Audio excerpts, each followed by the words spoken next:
Subscribe करिए हमारे channel target UP TET CTET को और बेल आइकन को दबाइए।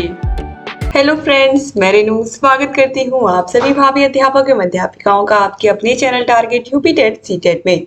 दोस्तों, यहाँ पर आप देखिए, हम पढ़ रहे थे राष्ट्रीय आंदोलनों के विषय में और आज हम यहाँ पर पढ़ने वाले हैं खिलाफत आंदोलन के विषय में। दोस्तों, इसके अलावा असहयोग आंदोलन और चौरी चौरा कांड, ये तीनों ही बहुत बहुत इंपॉर्टेंट हैं आपके सिलेबस में, तो आप ध्यान से देखिएगा। सबसे पहले यहाँ पर हम खिलाफत आंदोलन के विषय में जानेंगे कि इस आंदोलन में क्या हुआ था।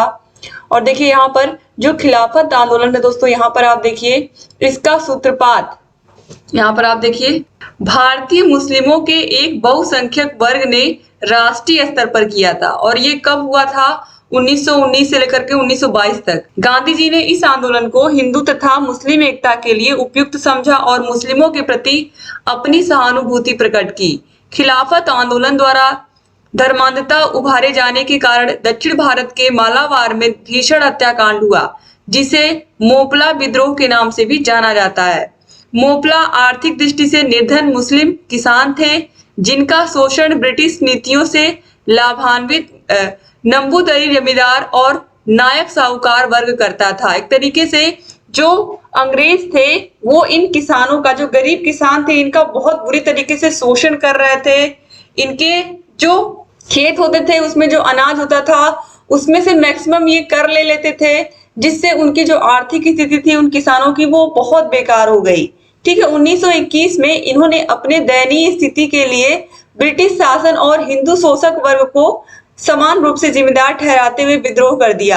हिंदू मुस्लिम एकता की भावना पर इस विद्रोह का प्रतिकूल प्रभाव पड़ा दोस्तों, क्योंकि यहाँ पर देखिए बहुत ही छोटी सी जो गलतफहमी होती है, हम कह सकते हैं, वो बहुत बड़ा रूप ले लेती है। या फिर यहाँ पर आप देखिए किस तरीके से जो यहाँ पर जो मुस्लिम वर्ग था उन्हें लगा कि जो हिंदू वर्ग है वो भी हमारा शोषक है। और जो आपको पता है, ये अंग्रेज तो थे ही शोषक एक तरीके से, और वो तो शासन कर ही रहे थे, शोषण करके समाज के सभी वर्ग के लोगों का। तो इस तरीके से यहाँ पर कहीं ना कहीं हिंदू मुस्लिम जो एकता थी इस खिलाफत आंदोलन में, थोड़ा सा इस विद्रोह का इस पर भी प्रतिकूल प्रभाव देखने को मिला, यानी कि हिंदू मुस्लिम भाईचारा पर प्रतिकूल प्रभाव पड़ा था। अब आता है असहयोग आंदोलन। असहयोग आंदोलन में क्या हुआ था दोस्तों? असहयोग मतलब किसी का सहयोग करना, यानी कि किसी की हेल्प करना, और असहयोग का मतलब है कि हेल्प ना करना, किसी की हेल्प ना करना, किसी की मदद ना करना। तो असहयोग आंदोलन में भी यही था। तो असहयोग आंदोलन में था क्या कि अंग्रेजों की किसी भी तरीके से हमको हेल्प नहीं करनी है, मदद नहीं करनी है। अब आप ध्यान से देखोगे तो आपको समझ में आ जाएगा कि क्या था। असहयोग आंदोलन का संचालन स्वराज की मांग को लेकर किया गया। इसका उद्देश्य सरकार के साथ सहयोग न करके कार्यवाही में बाधा उपस्थित करना था। गांधी जी ने रॉलेट एक्ट, जलियांवाला बाग हत्याकांड और खिलाफत आंदोलन के उत्तर के रूप में 1 अगस्त 1920 को असहयोग आंदोलन आरंभ किया। सितंबर 1920 में असहयोग आंदोलन के कार्यक्रम पर विचार करने के लिए कलकत्ता में कांग्रेस महासमिति के अधिवेशन का आयोजन किया गया। इस अधिवेशन की अध्यक्षता लाला लाजपत राय जी ने की थी। इसी अधिवेशन में कांग्रेस ने पहली बार भारत में विदेशी शासन के विद्रोह के विरुद्ध सीधी कार्रवाई करने, विधान परिषदों का बहिष्कार करने तथा असहयोग व सविनय अवज्ञा आंदोलन को प्रारंभ करने का निर्णय लिया। कलकत्ता अधिवेशन में गांधी जी ने प्रस्ताव पेश करते हुए कहा कि अंग्रेज सरकार शैतान है, जिसके साथ सहयोग संभव नहीं है। अंग्रेज सरकार को अपनी भूलों पर कोई दुख नहीं है, अतः हम कैसे स्वीकार कर सकते हैं कि नवीन व्यवस्थापिकाएं हमारे स्वराज का मार्ग प्रशस्त करेंगी। स्वराज की प्राप्ति के लिए हमारे द्वारा प्रगतिशील अहिंसात्मक असहयोग की नीति अपनाई जानी चाहिए। तो यहाँ पर देखिए, असहयोग का मतलब है कि जो अंग्रेज है उनकी किसी भी तरीके से हमको मदद नहीं करनी है, ठीक है, और ना ही उनके द्वारा बनाए गए जो कपड़े हैं उनको हमें पहनना है, उसको जला देना, उसका मतलब हर तरीके से हमें अंग्रेजी चीजों का भी बहिष्कार करना है और अंग्रेजों का किसी प्रकार से सहयोग नहीं करना है। ठीक है, तो यही था असहयोग आंदोलन। और गांधी जी की नीति हमेशा से यही रही है दोस्तों कि हमें अहिंसा से कोई भी काम करना है तो अहिंसात्मक रूप से करना है, हिंसा नहीं करनी है, यानी कि किसी भी तरीके से मार काट ये सब चीजें नहीं करनी है। हमें अहिंसात्मक रूप से आराम से अपनी बात को रखना है। और ये जो नीति है, ये नीति अपना करके असहयोग आंदोलन को गांधी जी धीरे धीरे आगे बढ़ा रहे थे। अब देखिए इसके बाद यहाँ पर ये जो घटना दोस्तों आप देखो, जो असहयोग आंदोलन है वो बहुत अच्छा चल रहा था, लेकिन बीच में ये जो घटना है इसने गांधी जी को बहुत बहुत आहत कर दिया। गांधी जी इस घटना से बहुत दुखी हो गए थे। तो इस घटना में हुआ क्या था, ये चौरी चौरा कांड है, गोरखपुर में हुआ था। तो 5 फरवरी 1922 को ये हुआ था। तो 5 फरवरी 1922 को क्या हुआ था, ध्यान से देखिएगा। गोरखपुर जिले में, यानी कि उत्तर प्रदेश के गोरखपुर जिले के चौरी चौरा नामक एक छोटे से गांव में हुई एक घटना ने इस गांव का नाम भारतीय इतिहास के पन्नों में सदा के लिए अमर कर दिया या सदा के लिए दर्ज कर दिया। पुलिस ने यहाँ स्वयं सेवक दलों के कुछ नेताओं को बुरी तरीके से पीटा था। यानी कि जो पुलिस थी, पुलिस किसकी थी, ब्रिटिश सरकार की थी, अंग्रेजों की थी, ये तो आपको पता ही है। उन्होंने क्या किया था, कुछ स्वयं सेवक दल के कुछ नेता थे, स्वाभाविक सी बात है वो देश के स्वराज के लिए, देश की आजादी के लिए ही वो लड़ रहे होंगे, ऐसे ही नेता थे। और ऐसे नेताओं को अंग्रेजों ने क्या किया, बहुत बुरी तरीके से पीटा, क्योंकि ये लोग शराब की बिक्री एवं खाद्यान्न के मूल्यों में बिक्री एवं वृद्धि का विरोध करने हेतु प्रदर्शनकारियों का नेतृत्व कर रहे थे। यानी कि प्रदर्शनकारी जो थे उनमें ये लोग क्या कर रहे थे, ये लोग क्या मांग कर रहे थे कि जो शराब की बिक्री है और जो खाद्यान्न के मूल्य हैं उनमें जो वृद्धि हो गई है उसका विरोध कर रहे थे। क्योंकि आप सभी को पता है कि देश हमारा पहले किस तरीके से लोगों के पास कितनी दिक्कत होती थी पहले खाने के लिए, और इसी वजह से हमारे देश में हरित क्रांति, बहुत सारी चीजें चलाई गई, तो कितना ज्यादा समस्या था और गरीबी भी थी। तो यहाँ पर देखिए, जो खाने पीने की चीजें होंगी उनके मूल्यों में वृद्धि कर दिया जाएगा, तो जो आम जनता होगी वो कहीं ना कहीं तो विरोध करेगी। तो एक तरीके से अगर देखा जाए तो ये देश के लिए ही और अपने लिए ही ये जो पूरे के जो नेता लोग थे ये लड़ रहे थे, प्रदर्शन कर रहे थे, और इसके परिणाम स्वरूप प्रदर्शनकारियों के एक जत्थे ने पुलिस पर हमला कर दिया। जब इस तरीके से पुलिस वालों ने उन जो स्वयं सेवक दल के नेता थे उन्हें पीटा, तो जो भीड़ थी उन्हें भी गुस्सा आ गया, जो प्रदर्शन कर रहे थे उनको भी गुस्सा आ गया, और उन्होंने क्या किया, उल्टा पुलिस वालों पर हमला कर दिया। पुलिस ने गोली चलाई।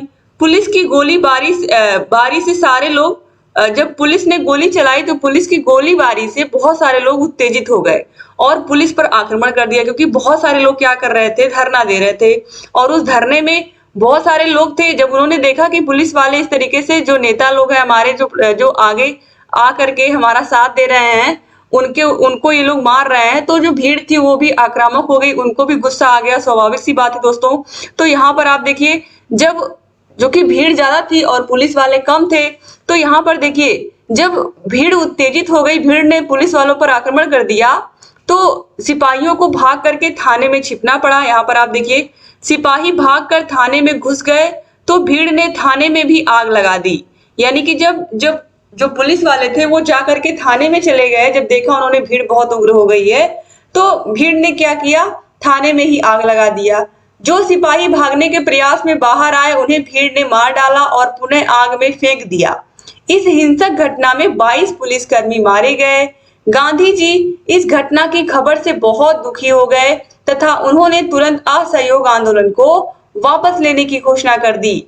उनके राष्ट्रवादी नेताओं तथा CR दास, मोतीलाल नेहरू, सुभाष चंद्र बोस तथा जवाहरलाल नेहरू इत्यादि ने गांधी के आंदोलन वापस लेने के निर्णय से अपनी असहमति प्रकट की। बहुत सारे जो हमारे देश के देशभक्त थे, चाहे वो नेहरू जी हो, चाहे सुभाष चंद्र बोस जी हो, तो इन लोगों ने साफ साफ कहा गांधी जी से कि हम आपसे असहमति जताते हैं, आप असहयोग आंदोलन को वापस मत लीजिए इस घटना की वजह से। तो यहाँ पर दोस्तों गांधी जी का, मैंने कहा जैसा कि गांधी जी की हमेशा नीति थी कि हम अहिंसा का रास्ता चुनेंगे, हिंसा का रास्ता नहीं चुनेंगे।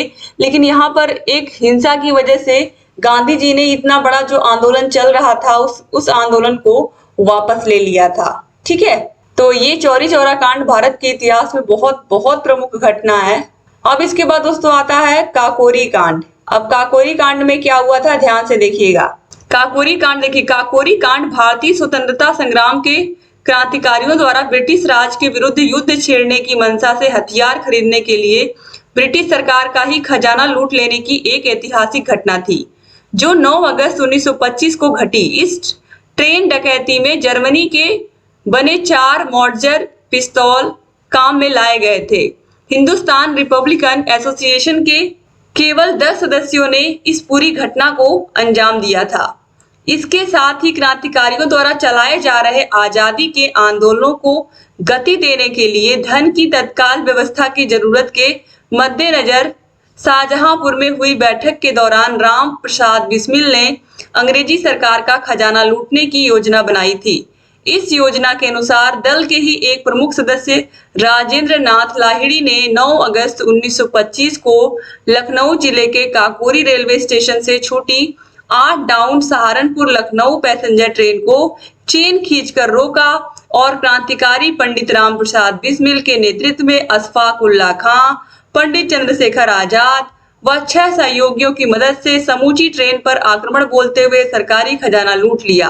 बाद में सरकारी खजाना लूटने व मुसाफिरों की हत्या करने का मुकदमा चलाया गया, जिसमें राजेंद्र लाहिड़ी, पंडित राम प्रसाद बिस्मिल, अशफाक उल्लाह खां तथा ठाकुर रोशन सिंह को मृत्युदंड यानी कि फांसी की सजा सुनाई गई थी। तो इस तरीके से ये जो घटनाएं हैं ये हमारे देश के इतिहास में हमेशा अमर रहेंगे और ये हमें हमेशा याद दिलाती रहेंगी कि जो हमारा देश भारत है इसको आजाद कराने में कितने सारे जो हमारे देश के वीर हैं वो शहीद हो गए और उन्होंने देश को आजाद कराने के लिए अपने प्राणों की आहुति दे दी दोस्तों।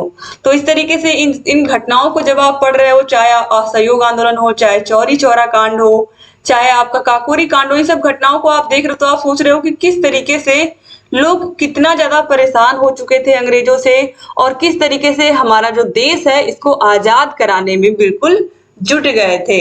तो ये जो असहयोग आंदोलन है दोस्तों, उम्मीद करती हूँ कि आपको अच्छा लगा होगा। इसके अलावा जो यहाँ पर चौरी चौरा कांड है इसके बारे में भी जान करके आप लोगों को बहुत अच्छा लगा होगा कि किस तरीके से हमारे देश के इतिहास में बहुत सारी ऐसी घटनाएं भी हुई जो नहीं होनी चाहिए थी और बहुत सारी ऐसी भी घटनाएं हुई जिनकी वजह से बड़े बड़े जो आंदोलन थे उनको वापस लेना पड़ा।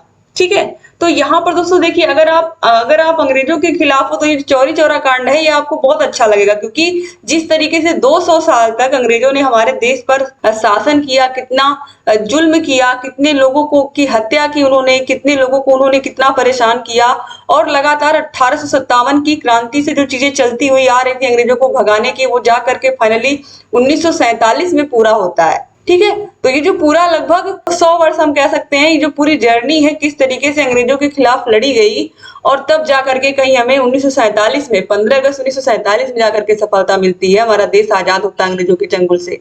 ठीक है, तो इस तरीके से यहाँ पर ये जो जितने भी आंदोलन आप पढ़ रहे हो सिर्फ और सिर्फ एक किताब के लिए, सिर्फ और सिर्फ हम ये कहें कि सिलेबस के लिए आप नहीं पढ़ रहे हो, बल्कि ये सब हमेशा आपको याद रखना है और हमेशा ये चीजें हमारे जहन में होनी चाहिए कि जिस देश में आज हम आजादी से घूम रहे हैं, खा रहे हैं, पी रहे हैं, जहां हमारा मन कर रहा है वहां जा रहे हैं, तो ये सब तभी पॉसिबल हुआ जब इन वीरों ने हमारे देश के लिए कहीं ना कहीं इतनी मेहनत की, यहाँ तक कि अपने प्राणों को भी न्यौछावर कर दिया। तो ये सब हमें हमेशा दोस्तों हमारे दिलों में जिंदा रहेंगे और हमेशा इनको हम प्यार देते रहेंगे। जब तक जीवन है तब तक इनके लिए हमेशा हमारे दिलों में बहुत ज्यादा प्रेम रहेगा। तो उम्मीद करती हूँ कि आज का जो वीडियो है आपको पसंद आया होगा। वीडियो अच्छा लगा हो तो वीडियो को लाइक कर दीजिएगा और अगर वीडियो को शेयर नहीं करते आप तो प्लीज कॉलेज फ्रेंड्स को शेयर कर दिया करिए दोस्तों। और अगर चैनल को सब्सक्राइब नहीं किया है तो प्लीज सब्सक्राइब भी कर दीजिए। और अगर आपको सारे विषयों के नोट्स चाहिए, 4th सेमेस्टर के हर विषय की आपको अगर PDF चाहिए, 8 के 8 विषयों का मास्टर क्लास, 8 के 8 विषयों के आपको चैप्टर वाइज टेस्ट, सारे विषयों के राजन और पवन सीरीज की पूरी PDF, तो आप हमारे app target UP TET CTET app को डाउनलोड कर लीजिए। ऐप की link description box, comment box में मिल जाएगी। और अगर कोई भी प्रॉब्लम आ रही है तो इस नंबर पर आप कांटेक्ट कर सकते हो 7705 95 45 49। आपको सारी डिटेल यहाँ पर दोस्तों बता दी जाएगी और आप चैनल से बने रहिए और सारे वीडियोस को भी देखिए। जहां कहीं कोई भी डाउट है हमसे पूछते रहिए और रेगुलर वीडियोस आपके लिए लाते रहेंगे। और यूट्यूब पर आपको सारी क्लासेस तो मिलती हैं, तो डिस्क्रिप्शन बॉक्स, कमेंट बॉक्स में इससे पहले की क्लासेस मिल जाएंगी अगर आपने नहीं देखी है। तो सारे विषयों को ऑलरेडी मैं पढ़ा चुकी हूँ, तो आप सारे विषयों को देखिए, मास्टर क्लासेस को देखिए और जहाँ कहीं कोई भी डाउट है हमसे पूछते रहिए। Thank you so much. जय हिंद दोस्तों।